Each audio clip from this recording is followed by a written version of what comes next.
This is going to be the heat exchanger problem by me, Hunter Casso. This is going to be the problem. It's going to be designing a heat exchanger where the water is used to cool hot engine oil with a mass flow rate of 8 kilograms per second.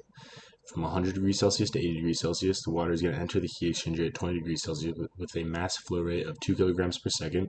I'm going to use the fluid properties from the book, and then I'm going to find the inlet, or I'm going to list all the inlet and outlet temperatures, find the effectiveness, calculate the heat transfer rate, and I'm going to come up with the size of it. So I'm going to solve for the area, and then I'm going to use that area to solve for the U.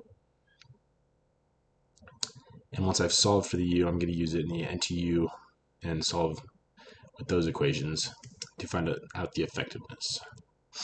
So first I went into MATLAB and I listed all the givens and I put all the units down there. So these are all the givens that I already come up with, and then the CP oil and the CP water from the book. And I decided to use the design parameters of the length of 5 meters and then the hydraulic diameter of 0.025 meters.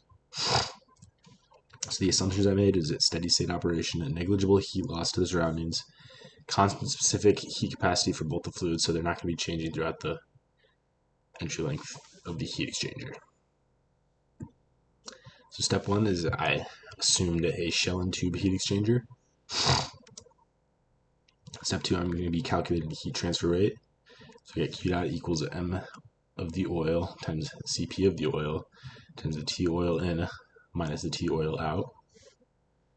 And I'm going to list all these at the end of the presentation, just go back over them. And step 3, I was going to be calculating the outlet temperature and the LMTD. So I got T water equals T water in plus Q divided by the M of the water times the CP of the water. And the LMTD calculation, delta T1 is T oil in minus T water out. And the same thing for the out. And then I had a little if loop in here just so that if it was 0 over 0, if I had the same temperature difference, that it wouldn't break the code and I would still be able to go on with it. In step 4, I'm going to calculate the A based on the hypothetical values. I'm going to calculate the surface area of the cylinder.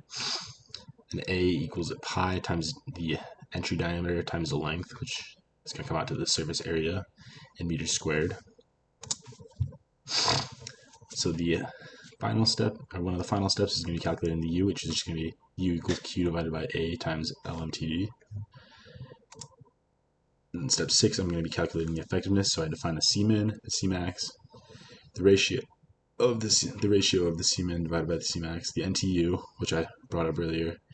I'm going to use all these different values to calculate epsilon. And the results are going to be 336,000 watts.